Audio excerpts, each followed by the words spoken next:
Will अपनी girlfriend Samantha के साथ हॉस्पिटल में था, जहां उन्हें एक खुशखबरी दी गई कि उनके घर बेटा होने वाला है। थोड़ी देर बाद विल एयरपोर्ट के लिए निकल गया। जाने से पहले उसने समंथा से कहा कि वो उसके पिता से शादी के लिए उसका हाथ मांगेगा। शिकागो पहुंचकर विल ने सबसे पहले अपनी सारी बिजनेस मीटिंग्स अटेंड की। अगली सुबह विल की आंख समंथा की एक वीडियो कॉल से खुली। फोन देखकर उसे एहसास हुआ कि वो वापसी की फ्लाइट के लिए लेट हो चुका है। समंथा ने ये जानने के लिए फोन किया था कि कल रात को तुम पापा मम्मी से मिलने गए थे, कैसी रही मुलाकात। लेकिन समंथा के यहाँ एकदम से बिजली चली गई। समंथा ने कहा कि बड़ा अजीब सा लग रहा है, कॉल के बीच में अजीब सी आवाजें आ रही है। फोन की स्क्रीन में भी कुछ हलचल हुई और फिर अचानक फोन कट गया। विल बार बार कॉल करने की कोशिश कर रहा था, लेकिन कोई उठा ही नहीं रहा था। जब वो एयरपोर्ट पहुंचा तो उसे पता चला कि सारी फ्लाइट्स कैंसिल हो चुकी हैं। न्यूज में बताया जा रहा है कि कैलिफोर्निया के पास एक बहुत ही भयंकर भूकंप आया है। थोड़ी देर बाद तो न्यूज के सिग्नल भी चले गए और पूरे एयरपोर्ट की बिजली कट गई। विल ने बिना वक्त गवाए टैक्सी लेने की सोची और जब उसने ड्राइवर को थोड़े एक्स्ट्रा पैसे देने की बात की तो वो मान गया।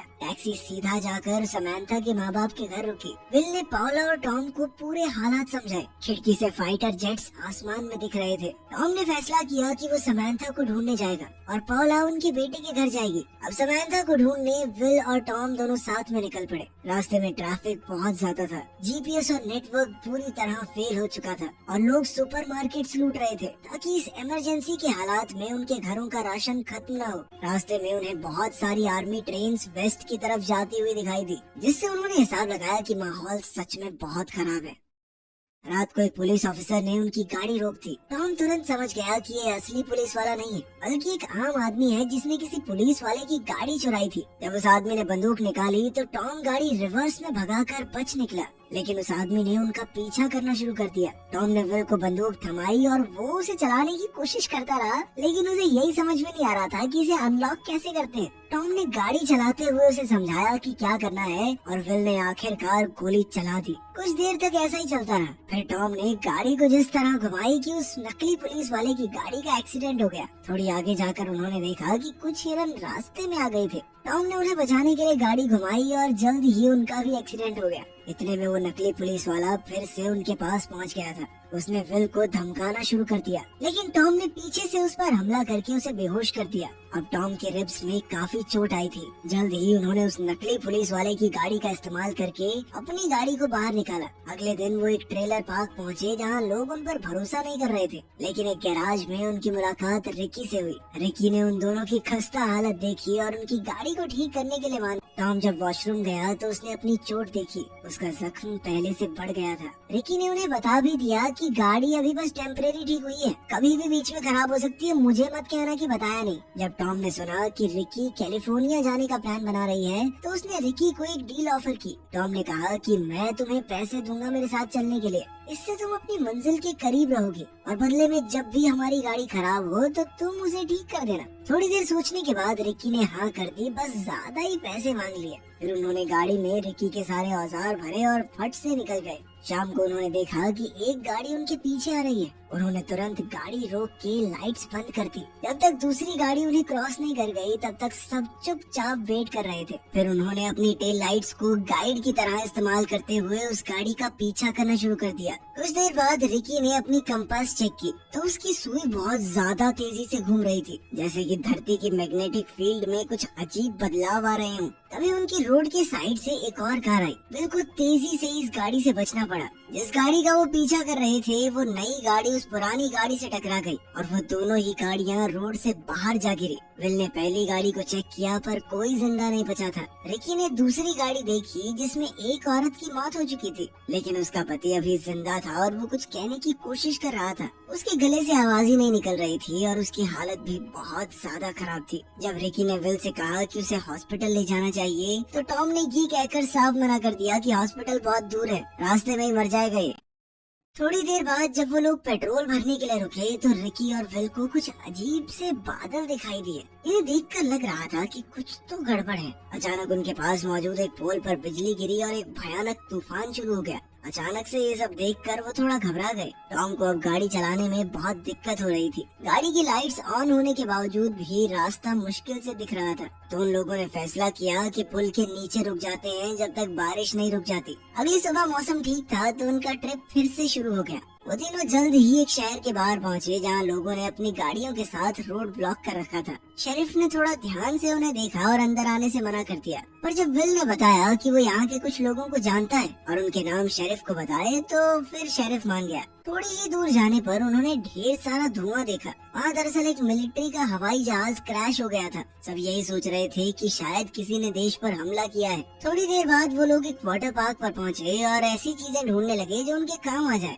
रिकी स्विमिंग के लिए पूल में कूद गई, पर पानी बहुत गर्म था। तभी एक मिलिट्री हेलीकॉप्टर उड़ते हुए नजर आया। फिर उन्होंने अपने आसपास चुपचाप चीजें ढूंढनी शुरू कर दी, लेकिन उस जगह की हालत देखकर उन तीनों को यही लगा कि लोगों ने पहले ही यहाँ से सारा सामान उठा लिया है। कैश रजिस्टर खाली था और सभी कार्स के टायर्स कट चुके थे, लेकिन पेट्रोल के कैंस भरे जा सकते थे। टॉम अपनी चोट की वजह से ज्यादा वजन नहीं उठा सकता था, इसलिए विल ने जिम्मेदारी उठा ली। रात को जब वो लोग एक एंटीना के पास से गुजर रहे थे तब उनके फोन्स में अचानक से नोटिफिकेशन आनी शुरू हो गई। टॉम के फोन पर समांथा के मैसेजेस आए। वो वॉइस मेल पर उसके लिए अपना प्यार जता रही थी, पर मैसेज में समांथा की आवाज से ज्यादा सिग्नल की खराश थी और अचानक मैसेज बीच में ही रुक गया। टॉम ने भी अपनी पत्नी पॉला को कॉल करने की कोशिश की, लेकिन सिग्नल नहीं आया। तभी उन्होंने रास्ते में लोगों की लाइन देखी जो बुरी तरह खांस रहे थे। दूर से ही धुआं उठ रहा था और जैसे ही वो लोग पास गए, सामने का नजारा देखकर उनके होश उड़ गए। पूरा इलाका आग से जल रहा था।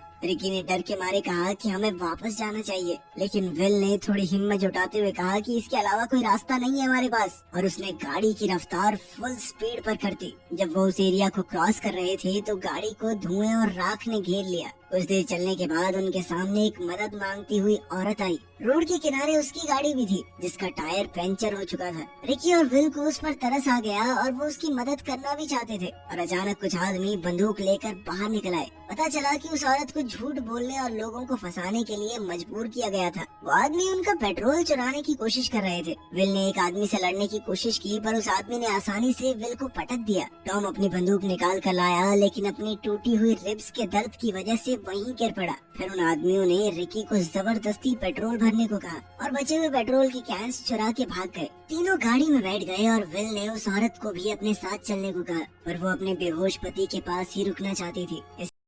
जल्द ही सूरज उगने लगा, लेकिन रिकी अब तक वापस नहीं आई थी। विल ने उसका नाम पुकारा पर कोई जवाब नहीं मिला। उनकी काफी सारी चीजें भी गायब थी। तब टॉम कहने लगा कि उन्हें रिकी को साथ लाना ही नहीं चाहिए था। खैर थोड़ी देर रुकने के बाद वो लोग फिर आगे बढ़ गए। अचानक से टॉम को खून की खांसी होने लगी, जिसके बाद वो लोग एक क्रैश साइट पर रुक गए जहाँ कई गाड़ियाँ और एक ट्रेन भी थी। विल वहाँ से थोड़ा पेट्रोल ढूंढना चाहता था। जब विल वापस आया तो उसने देखा कि टॉम सांस नहीं ले पा रहा, क्योंकि शायद उसकी रिब्स का कोई टुकड़ा उसके लंग्स को पंचर कर चुका था। विल ने जल्दी से टॉम की छाती में सुई घुसाकर थोड़ा प्रेशर रिलीज किया, जिससे टॉम को सांस लेने में थोड़ी आसानी होने लगी। जल्द ही वो फिर से आगे बढ़ चले और टॉम ने विल से वादा मांगा कि वो उसकी बेटी समांथा का ख्याल रखेगा। दोनों ने अपनी जिंदगी की पुरानी यादें एक दूसरे के साथ साझा की और टॉम ने आखिरकार मान ही लिया कि विल सच में एक अच्छा इंसान है। उसे पता था कि समांथा प्रेग्नेंट है और अब उसे यकीन हो गया था कि विल एक अच्छा बाप बनेगा। शाम को जब वो एक ब्रिज क्रॉस कर रहे थे तो उन्हें बहुत सारी खाली गाड़ियाँ दिखाई दी। फिर उनके रास्ते में कुछ आदमी हथियारों के साथ आ गए। विल ने कहा कि प्लीज हट जाइए, मैं अपने दोस्त को हॉस्पिटल ले जा रहा हूँ, लेकिन उन लोगों ने विल को आगे नहीं जाने दिया।